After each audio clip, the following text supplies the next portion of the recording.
너희 목마른 자들아 물 나오라. 돈 없는 자도 오라. 너희는 와서 먹되 돈 없이 값 없이 와서 포도와 젖을 사라. 아닌 것을 위하여 은을 달아주며 배부르게 할 것을 위하여 수고하느냐. 나를 청하라. 그리하면 너희가 좋은 것을 먹을 것이며 너희 마음이 기름진 것으로 즐거움을 얻으리라. 너희는 귀를 기울이고 내게 나와 들으라. 그리하면 너희 영혼이 살리라. 내가 너희에게 영원한 언약을 세우리니 곧 다윗에게 허락한 확실한 은혜니라. 내가 그를 만민에게 증거로 세웠고 만민의 인도자와 명령자를 삼았으나니 내가 알지 못하는 나라를 부를 것이며 너를 알지 못하는 나라가 네게 달려올 것은 나 여호와 내 하나님 곧 이스라엘의 거룩한 자를 인함이니라. 내가 너를 영화롭게 하였느니라. 너희는 여호와를 만날 만한 때에 찾으라. 가까이 계실 때에 그를 부르라. 악인은 그 길을 불의한 자는 그 생각을 버리고 여호와께로 돌아오라. 그리하면 그가 긍휼히 여기시리라. 우리 하나님께로 나오라. 그가 널리 용서하시리라. 여호와의 말씀에 내 생각은 너희 생각과 다르며 내 길은 너희 길과 달라서 하늘이 땅보다 높음같이 내 길은 너희 길보다 높으며 내 생각은 너희 생각보다 높으니라. 비와 눈이 하늘에서 내려서는 다시 그리로 가지 않고 토지를 적시어서 싹이 나게 하며 열매가 맺게 하여 파종하는 자에게 종자를 주며 먹는 자에게 양식을 줌과 같이 내 입에서 나가는 말도 헛되이 내게로 돌아오지 아니하고 나의 뜻을 이루며 나의 명하여 보낸 일에 형통하리라.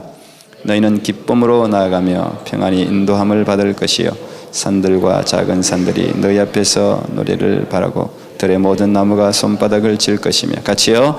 잣나무는 가시나무를 대신하여 나며 화승리는 진려를 대신하여 날 것이며 이것이 여호와의 명예가 되며 영영한 표징이 되어 끊어지지 아니하리라 하시니라. 아멘. 예, 지친 영혼들이여 예수께로 나오십시오. 이 말씀을 우리 52번째 주일 2014년 송년 예배 말씀의 제목으로 잡았습니다. 2014년 한 해도 여러분 여기까지 오느라고 수고 많이 하셨습니다. 하루하루의 삶, 그 삶이 힘든 인생에게는 24시간이 굉장히 길어요. 굉장히. 한 달이 참 긴 시간입니다. 근데 그 12달 52주를 여러분 여기까지 쉼 없이 달려오셨습니다. 수고하고 격려합니다. 연말 되면 또 주부들은 주머니에서 돈이 많이 나갑니다. 연말, 연초, 절기. 아마 부모님들 다 그럴 텐데 선물도 많이 또 감사한 분들 또 카드도 적고 선물도 드리고 또 이런 거에 또 사람 살아가는 정이기 때문에 그렇죠. 우리 아이들도 좀 컸는지 예전에는 카드만 이렇게 자기들이 만들어서 주더니 요즘은 또 뭘 또 사서 준다고 뭘 사줘요. 한 달에 우리가 용돈 20불 주는데 사온 거 보면은 뭐 몇 달치를 사왔어요. 좋기도 한데 부모들은 또 그걸로 또 잔소리 하잖아요. 수준에 맞게 살아 좀. 돈을 나중에 커서 좀 많이 큰 걸 주고 지금은 돈을 아껴서 네가 꼭 써야 하는 곳에 쓰라고 이제 이렇게 또 잔소리를 하죠. 여러분들은 어떤 선물을 가장 받고 싶으신지 모르겠습니다. 해마다 그 받고 싶은 선물 통계가 늘 나오는데 요즘 초등학생들이 제일 받고 싶어 하는 선물이 뭔지 아세요? 어린이들이? 뭘까요? 예? 예. 거의 맞추셨는데, 예, 스마트폰 제일 받고 싶어 한답니다. 거의 뭐, 우리 집에서는 상상도 할 수 없는 이 한국의 아이들이죠, 주로. 그러니까 여자들은 뭘 제일 받고 싶어 하세요, 도대체? 통계가 다 틀리던데, 예, 뭐 1등, 2등이 항상 리서치 기관에 따라 틀리더라고요. 주로 보석류를 좋아하더만요. 장신구, 핸드백, 뭐 그런 게 거의 1, 2, 3등을 다 차지하더라고요. 근데 뭐 남녀노소, 어른들, 부모들, 노인들, 어린이들 할 것 없이 가장 받고 싶어 하는 선물은 역시 뭐니 뭐니 해도 머니입니다. 캐시. 그 제일 받고 싶어 하는 것 같아요. 반면에 돈이 들지 않으면서 돈보다 더 귀한 선물이 있습니다. 돈보다 더 귀한 선물. 그게 뭡니까? 말입니다. 말. 칭찬. 말 한마디가 천냥 빛을 갚는다 그러잖아요. 말 한마디가 더 큰 거예요. 선물보다는 말이, 칭찬이, 격려가 이게 훨씬 좋대. 이건 돈이 들지 않는 거니까 연말이 아니라 여러분 평소에도 자주 사용하시기를 축복합니다. 자주 칭찬하면 좋겠어요. 이것도 통계를 보니까 아이가 부모에게 제일 듣고 싶어 하는 말 뭘까요? 네가 자랑스럽다. 엄마는 널 믿는다. 또 세상 누구보다도 너를 사랑한다. 이런 말을 아이들이 가장 듣고 싶어 하는 말이라고 합니다. 사랑하는 애인들이 제일 듣고 싶어 하는 말이 뭘까요? 사랑하는 애인들. 희영이 뭐지? 네 곁에 항상 내가 있어. 뭐 이 말을 제일 듣고 싶어. 네 곁에 항상 내가 있어.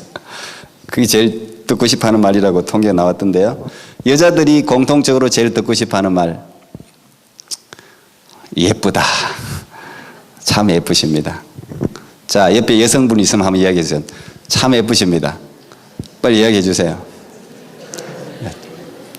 진짜 예쁘십니다. 듣기 괜찮아요? 남자들이 제일 듣고 싶어 하는 말. 잘생겼다? 그것보다 더 듣고 싶어 하는 말은 믿음직스럽다. 믿을만하다. 믿음직스럽다. 당신을 믿을 수 있어요. 당신만 뭐 이런. 예. 장로님 믿음직스럽습니다. 시작. 장로님 믿음직스럽습니다. 예. 벌써 얼굴이 확 피지시잖아요 지금. 예. 직장인들이 제일 듣고 싶어하는 말. 직장인들이 제일 듣기 싫어하는 말은 먼저 좀 빨리빨리 해. 이거 듣기 싫어하고. 그 다음에 내 이럴 줄 알았어. 이거 제일 듣기 싫어한대요.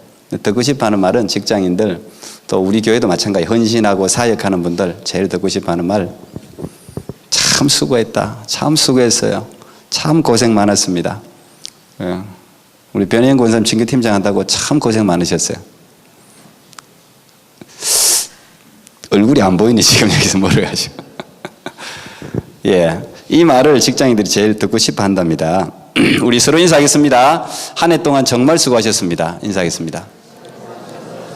예, 한 해 동안 정말 수고하셨습니다. 예, 한 번 더 인사하겠습니다. 2탄, 당신이 자랑스럽습니다. 예.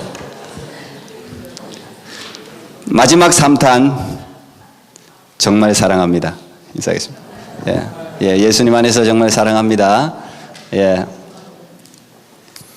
선물 다 줬어요, 이제. 예. 우리가 이런, 말로지만 우리가 마음을 담아서 이런 칭찬이 우리 교회에 늘 풍성하기를 바라고 내년에는 더 풍성하기를, 여러분 가정에 풍성하기를 축복합니다. 저는 설교자이기 때문에 제가 여러분에게 줄 수 있는 가장 큰 선물은 역시 설교라고 늘 생각합니다. 신방도 중요하고 상담도 중요하고 뭐 여러 가지 많은 목사가 해야 될 일들이 있지만 그중에 제일 중요한 게 저는 역시 설교자는 설교로 성도들과 교통하는 것이 가장 바람직하다고 늘 생각해 왔습니다. 제가 예전에 한번 소개한 적이 있는데 The Last Lecture라고 마지막 강의, 이게 뭐 원래 유튜브에 강의로 먼저 나오고 그 다음에 책으로 나와서 히트를 쳤는데, 랜디 포시라는 그 교수님 47에 돌아가셨는데 췌장암 말기 환자였죠. 그 당시 벌써 뭐 2007년도니까 벌써 한 7년 이상 지났습니다. 그러니까 이분이 유명하게 된 게 죽음을 바로 앞두고 마지막 강의, 학교에서 학생들을 모아놓고 마지막 강의한 게 유튜브에 올라오고 그게 1000만 명 이상이 보면서 똑같은 감동을 받고, 또 책으로 만들었는데 300만 부 이상 팔리고 뭐 이러면서 알려지면서 참 많은 감동을 줬습니다. 저도 뭐 책을 사서 제가 읽으면서 또 감동을 받았는데, 이분이 지금 그 예수 믿는 사람이니까요. 하나님의 부름을 받을 당시 저 세 명의 아이들, 딜런이라는 6살, 로걸이라는 3살, 또 클로에라는 2살, 요 세 명을 남기고 하나님의 부름을 받았습니다. 그래서 이 췌장암 말기면은 뭐 거의 살기가 사실 어렵습니다. 사형선고나 마찬가지인데, 스티븐 잡스도 췌장암으로 죽은 거 아닙니까? 거의 뭐 사실 살기 어렵습니다. 근데 이분이 이제 얼마 남지 않은 그 기간은 사랑하는 가족들과 함께 뭐 좋은 시간들을 보내야 마땅하잖아요. 그런데 이분이 거의 강의 준비에 미쳐 있는 거예요. 그래서 부인이 지금 당신 삶이 얼마 남지 않았는데 왜 이렇게 강의에만 이렇게 신경 쓰냐? 우리와 좋은 시간을 갖지. 꼭 그 강의 해야 되냐? 그러면서 굉장히 반대했습니다. 근데 그때 이 랜디 포시 교수님이 자기 아내에게 이런 말을 했습니다. 내가 적어도 수십 년 동안 이 아이들과 함께 살면서 가르쳐야 될 게 너무너무 많고 전하고 싶은 말이 너무 많은데 지금 우리 아이들은 너무 어려서 내 말을 다 이해하지도 못하고 대화하기에는 너무 어리다는 거예요. 옳고 그름에 대해서도 또 현명함에 대해서도 이 아이들이 앞으로 부딪힐 인생의 장애물들에 대해서도 내가 넘어가는 법, 내 경험을 들려주고 싶은데 이 아이들이 아직 어려서 다 이해하지 못한다는 거죠. 내가 만약에 미술가라면 내가 그림을 싹 그려서 남겼을 것이고 내가 음악가라면 작곡을 해서 우리 아이들에게 남겼을 것이다. 그런데 나는 대학 교수니까 나는 이 강의를 내 아이들에게 들려주고 싶기 때문에 나는 이렇게 강의를 준비한다 그랬습니다. 내가 살아서 이 아이들과 함께 하는 그 시간들을 대체할 수는 없겠지만 제한된 자원으로 최선을 다하려는 나의 시도인 것만은 이 아이들이 알게 될 것이다. 그 말에 아내가 반대를 하지 못했습니다. 그래서 마지막 강의를 열심히 준비했는데 이 마지막 강의의 내용이 그래서 뭐 자기 삶에 대한 후회라든지 뭐 아픔이라든지 이런 이야기가 아니고 이분의 강의를 들으면 정말 이분이 죽음을 앞둔 사람인지라고 우리가 생각될 정도로 희망에 찬 꿈과 비전의 이야기를 그 강의를 통해서 들려주고 있습니다. 삶에 대한 열정에 대한 이야기를 들려주고 있어요. 그런 강의를 통해서 인생은 절대 포기해서는 안 되는 소중한 것이라고 재차 강조합니다. 이분의 강의 중에 제가 책을 읽으면서 제 마음속에 지금도 남아있는 그 장애물에 대한 말이 있어요. 그 말이 참 멋있더라고요, 저는. 이렇게 이야기했습니다. 꿈을 향해서 나아가다 보면 수많은 장애물들이 앞을 가로막고 있을 겁니다. 장애물은 나를 가로막으려고 있는 것이 아니라 진짜 원하지 않는 사람들을 막기 위해 있는 것입니다. 그 꿈을 분명히 믿는다면 한 가지 방법으로 안 된다고 포기하지 말고 다른 방법을 다시 생각해서 도전하고 앞으로 나아가야 합니다. 장애물은 내가 얼마나 간절히 그것을 바라는지를 알게 해줄 뿐입니다. 이런 이야기를 했습니다. 그 말이 제 마음에 참 남더라고요. 이 장애물은 내가 진짜 이걸 원하는지 안 원하는지를 테스트하는 시금석이라는 거예요. 거기서 포기하면 내가 진짜 그걸 원하는 게 아니라는 거죠.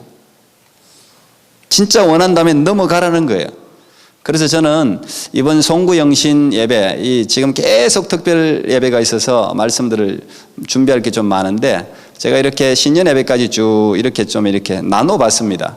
그러면서 송구영신 예배에 이번 설교 주제를 제가 여러분 오늘 주보에 이미 나가 있는데 꿈 이야기로 제가 한 해를 마무리하려고 그래요. 꿈 이야기. 오늘도 나는 꿈을 꿉니다. 이런 제목을 제가 송구영신 예배에 잡았습니다. 우리가 살고 있는 인생을 포기할 수 없는 이유가 있어요.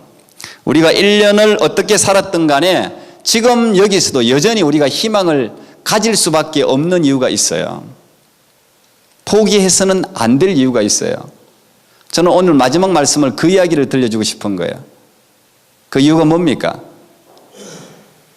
예수 그리스도입니다. 예수 그리스도예요.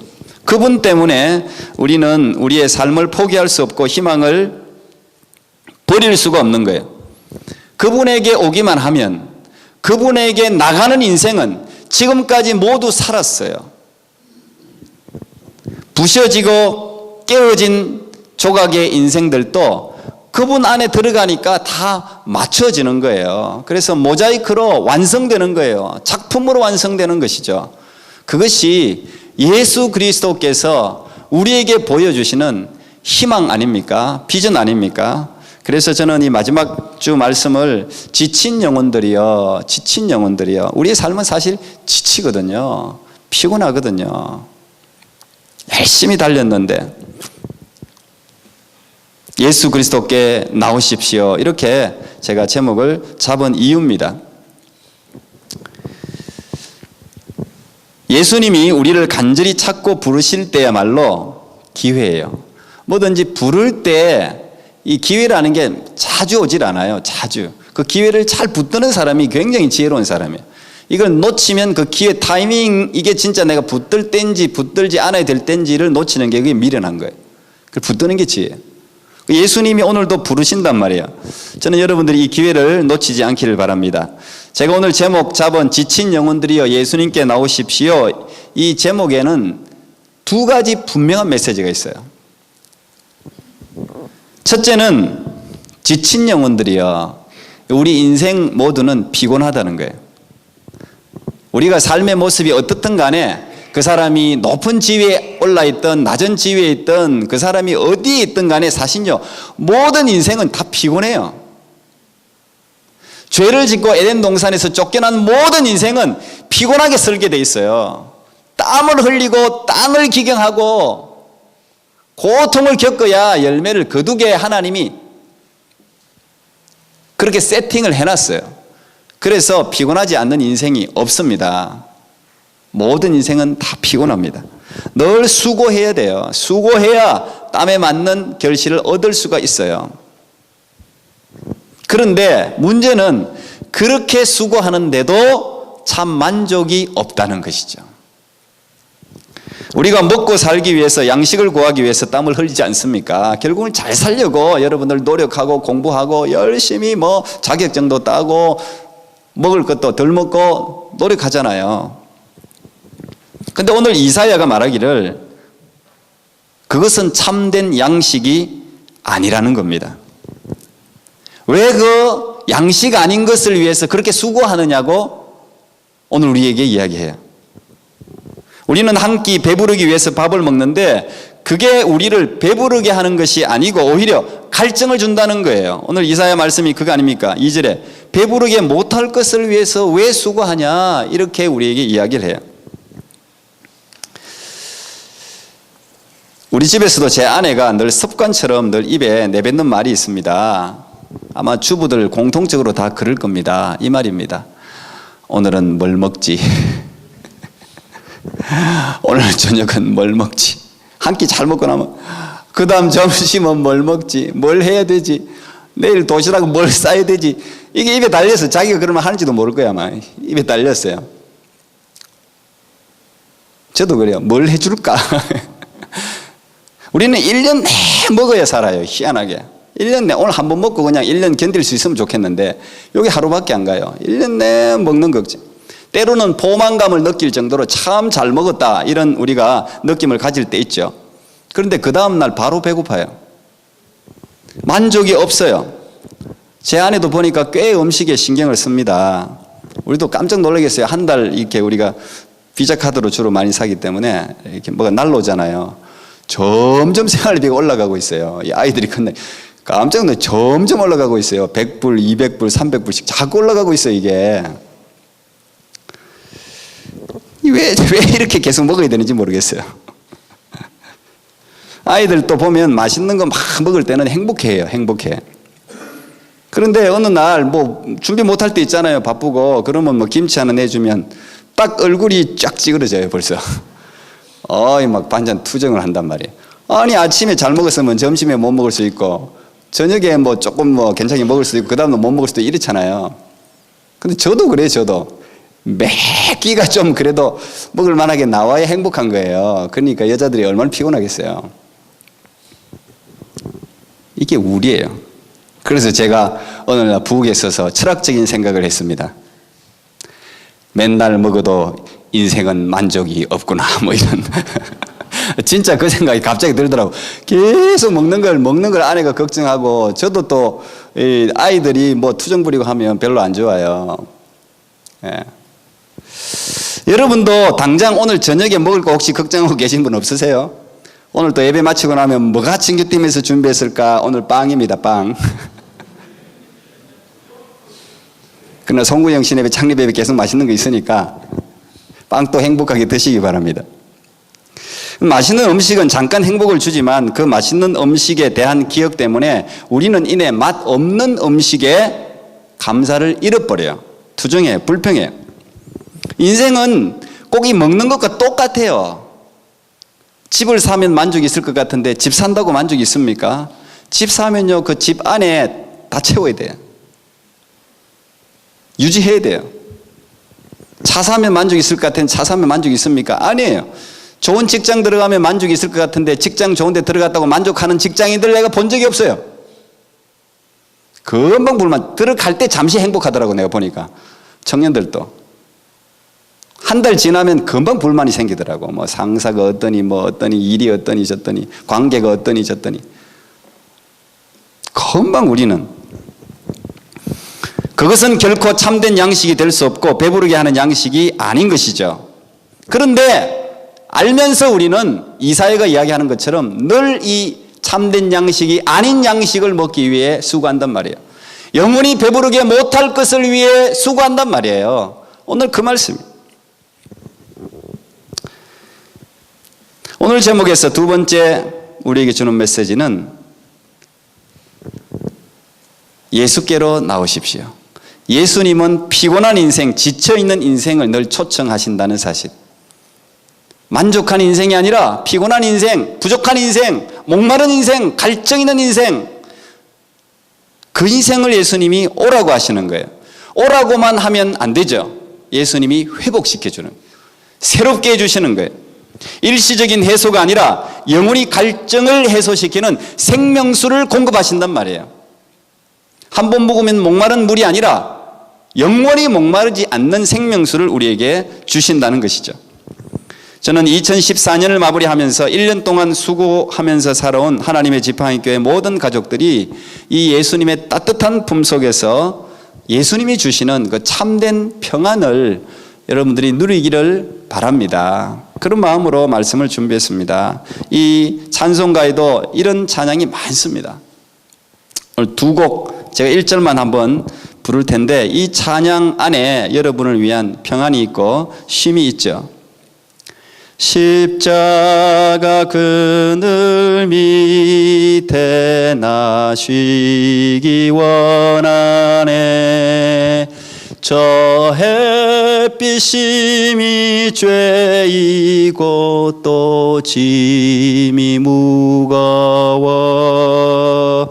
이 광야 같은 세상에 늘 방황할 때에 주 십자가의 그늘에 내 쉴 곳 찾았네. 여러분, 이 십자가의 그늘만이 우리를 정말 영원히 평안하게 쉬게 해주는 안식처인 줄 믿습니다. 삶의 고난과 역경이 있을 때 이 십자가 앞으로 나오십시오. 우리의 모든 고통과 고난과 죄를 한 몸에 짊어지고 죽어주신 그리스도의 여러분을 향한 사랑이 이 십자가에 쌓여져 있기 때문에 십자가 앞에서 우리가 평안을 누릴 수가 있는 것입니다. 찬송가 469장에는 또 이런 찬양이 있습니다. 제가 4절 가사를 제일 좋아하는데 이 땅 위에 험한 길 가는 동안 참된 평화가 어디 있나. 우리 모두 다 예수를 친구 삼아 참 평화를 누리겠네. 우리는 이 땅 위를 험한 길을 다 가고 있어요. 고난의 수고로운 인생을 사실 살아가고 있어요. 근데 참된 평화가 없어요. 참 만족이 진짜 없어요. 일시적인 만족밖에 없어요. 그건 더 목마르게 해요. 우리가요, 좋은 집을 살거나 좋은 차를 타고 다니면 나쁜 집, 나쁜 차 못 타요. 오히려 그것 때문에 더 갈증이 나는 거예요. 좋은 걸 만지면요, 나쁜 걸 잘 못 만져요. 낮은 곳에서 높은 곳은 오르기가 쉬워도 높은 곳에서 낮은 곳으로 내려가기가요, 사람은 참 어려워요. 더 큰 갈증을 우리에게 유발시키는 겁니다. 오늘 이사야는 39장까지 이스라엘의 죄와 그들의 모든 죄책들을 신랄하게 비판합니다. 그리고 40장부터 마지막까지 위로의 메시지가 쭉 오는데, 오늘 이 54장이 우리 예수님의 최고의 초청, 구원으로의 초청 장면입니다. 오늘 여기 개역 성경에는 너희 목마른 자들아 이렇게 번역이 되어 있지만, 이건 원어로 원래 다른 번역서를 여러분 보면 다르게 번역되어 있습니다. 제일 앞에 호라는 감탄사가 제일 먼저 나옵니다. 히브리 호. 그래서 다른 번역서 보면 오호라 이렇게 번역을 해놨어요. 그게 맞는 번역이죠. 호. 이 감탄사가 오는 것은 그 뒤에 아주 중요한 놀라운 사실이 따를 때 호, 오호라 이런 감탄사가 앞에 주어지는 거예요. 그 뒤에 놀라운 이야기가 있다는 이야기죠. 그리고 오늘 보면 너희 목마른 자들아 이랬는데, 원래 원어대로 하면 목마른 모든 자들아, 모든이라는 말이 들어가요. 이 모든은 이스라엘 백성만 이야기하는 게 아니고, 여러분 55장을 전체를 읽어보면 이스라엘 백성뿐 아니라 거기 보면 5절에 네가 알지 못하는 나라, 너를 알지 못하는 나라, 다시 말하면 모든 이방인들을 다 초청하고 있는 거예요. 누구나 예수님께 오기만 하면 예수님께서 주시는 생명수, 이 물, 포도주와 젖을 먹고 마실 수 있다는 이야기죠. 이 놀라운 이야기죠. 이 물이 생명수라는 사실을 요한계시록 22장, 성경을 완전히 마무리하는 마지막에도 똑같은 이야기가 나옵니다. 이 위대한 초청으로 계시록도 끝이 나요. 계시록 22장 17절에 보면 성령과 신부가 말씀하시기를 오라 하시는도다. 듣는 자도 오라 할 것이요, 목마른 자도 올 것이요, 또 원하는 자는 값없이 생명수를 받으라 하시더라. 그래서 오늘 이사야 55장에 목마른 자들아 물로 나오라, 이 물이 생명수라는 것을 계시록에서 해석해 주고 있는 거예요. 영원히 목마르지 않는 생명수라는 거예요. 예수님께 오면 여러분 좋은 것을 먹습니다. 마음이 기름진 것으로 즐거움을 얻습니다. 이 기름지다는 것은 최고의 것을 의미해요. 최고의 것. 세상 수고는요, 우리의 마음을 괴롭게 하잖아요. 이 마음이 괴로우니까 인생이 괴로운 거 아닙니까? 그래서 마음이 즐거운 것을 얻는다. 마음이 살아나면요, 인생이 살아나요. 저는 여러분 이 마무리하면서 이 여러분들의 마음이 살아나기를 축복합니다. 마음이 시험 들고 마음이 힘들면요, 다 힘든 거예요. 믿음도 병들고 인생이 병드는 거예요. 마음을 회복해. 너희는 만날 만한 때에 여호와를 찾으라고 오늘 이사야는 이야기하고 있습니다. 여호와를 만날 만한 때에 찾으라, 가까이 계실 때에 그를 부르라 그럽니다. 고린도후서 6장 2절에서도 바울이 똑같은 말을 했습니다. 가라사대 내가 은혜 베풀 때 너를 듣고 구원의 날에 너를 도왔다 하셨으니 보라 지금은 은혜 받을 만한 때요, 보라 지금은 구원의 날이로다 그랬습니다. 가까이 계실 때에 그를 부르라, 이 말은 무슨 말입니까? 언제든지 하나님은 우리가 생각하는 것보다 가까이 계시기 때문에 언제든지 만날 수 있다는 거죠. 가까이 계시다는 희망이죠. 그런데 동시에 또 다른 뜻이 있어요. 언젠가는 만날 수 없다는 뜻이 포함되어 있어요. 가까이서 부를 수 없는 때가 곧 온다는 사실을 거기는 동시에 담고 있어요. 지금은 초청의 날입니다. 초청의 시간입니다. 구원의 날입니다. 지금 온 세계가 인터넷, 미디어, 라디오, 신문, 방송, 수많은 사람들을 통해서 초청이 이루어지고 있어요. 성령과 신부가 이 요한계시를 그렇게 했는데, 이 신부는 교회를 의미합니다. 교회가 하는 가장 중요한 역할 중에 하나가 초청하는 거예요. 수많은 사람들을 부르는 거예요. 예수께로 초청하는 거. 그게 교회가 해야 될 일이죠. 그런데 이 초청도 초청받는 사람이 수락을 해야, 허락해야 초청한 사람이 주고자 하는 복이 거기에 임할 수가 있어요. 미국의 잭슨 대통령 시절에 한 죄수가 대통령 특사를 받아서 해방됐습니다. 그 모든 죄를 다 없애주니까 특사라는 게 그런 거 아닙니까? 그런데 이 죄수가 대통령이 너 특별히 사면시켜줬다고 이야기했는데 이렇게 이야기했습니다. 내가 생각할 때 나는 내 죄가 크기 때문에 나는 사면 받을 필요 없다. 내 죄값을 치르겠다. 그리고 그 특사를 거부했습니다.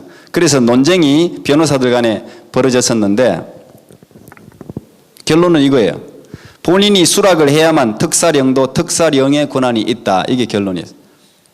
대통령이 아무리 사면하면 뭐예요? 본인이 그걸 받아들이지 않으면 대통령의 사면 효력이 아무것도 없는 거예요. 오늘날도 마찬가지죠. 이 위대한 왕 하나님이 우리를 초청하셨는데 지금 계속 초청하는데 초청을 내가 거부하면 그 왕의 놀라운 축복, 선물, 구원, 생명수, 포도주와 저지 나와는 아무 상관이 없어지는 것이죠. 여러분, 이 2014년을 마무리하면서 하나님이 우리를 지금도 초청하시죠. 지친 영혼들, 수고한 영혼들, 목마른 영혼들, 아픈 영혼들, 낙심한 영혼들 모두가 오라는 거예요. 물을 마시라는 거예요. 포도주와 젖을 마시라는 거예요. 여러분, 그걸 믿으셔야 됩니다. 예수께만 평안이 있어요. 예수님 앞에 의지할 때 살아날 길이 있는 거예요. 세상에 아무리 몸부림쳐도 혹시 세상의 권력자가 여러분의 손을 잡아서 잠시 길을 열어줄 수 있을지 몰라요. 그런데 그 권력자가 여러분의 영혼을 보장할 수 없습니다. 여러분의 평생을 보장할 수 없어요. 잠시예요. 또다시 목마른 것이죠. 여러분, 예수 그리스도 앞에 나와서 예수님께서 주시는 이 영생수로 말미암아 참된 평안을 누릴 수 있기를 바랍니다. 이 55장은요 53장하고 연결되는 거예요. 53장의 핵심이 뭡니까? 이 말씀 읽고 제가 마칠 텐데 우리가 잘 아는 말씀이에요. 예수님께서도 마태복음 11장 28절에서도 수고하고 무거운 짐진 자들아 다 내게로 오라고 하셨고, 이 이사야가 예수님을 예언하면서 그가 찔림은 우리의 허물을 인함이요 그가 상함은 우리의 죄악을 인함이라. 그가 징계를 받음으로 우리가 평화를 누리고 그가 채찍에 맞음으로 우리가 나음을 입었도다. 다시 말하면 주 예수 그리스도의 십자가의 고난은 우리에게 평화를 주시고 우리에게 치유를 주시기 위한 선물이라는 것이죠. 오늘 여러분, 이 예수 그리스도께서 주시는 이 평안과 이 치유와 회복, 이 비전과 꿈을 이 마지막 시간에 새롭게 받고 새롭게 회복해서 새해를 맞이할 수 있는 그런 은혜가 여러분 모두에 있기를 축복합니다. 기도하겠습니다. 하나님 감사합니다. 한 해 동안 참 많이 수고했습니다. 영원히 우리의 갈증을 채우지 못할 양식을 위해서, 배부르게 하지 못할 것들을 위해서 우리가 얼마나 수고하고 몸부림치며 살아왔는지 모릅니다. 하나님, 그 수고도 귀한 것이지만 하나님, 오늘 이 마지막 주일에 주님 앞에 나아가 주님께서 주시는 위로와 은혜를 한 사람 한 사람이 경험하고 예수 그리스도 십자가에서부터 쏟아지는 그 보혈의 생명수를 마심으로 영원히 목마르지 않는 삶의 주인공들이 될 수 있도록 함께하여 주옵소서. 위로하여 주옵소서. 만져주시옵소서. 새롭게 일어날 힘과 용기를 허락해 주시옵소서. 예수님 이름으로 기도합나이다. 아멘.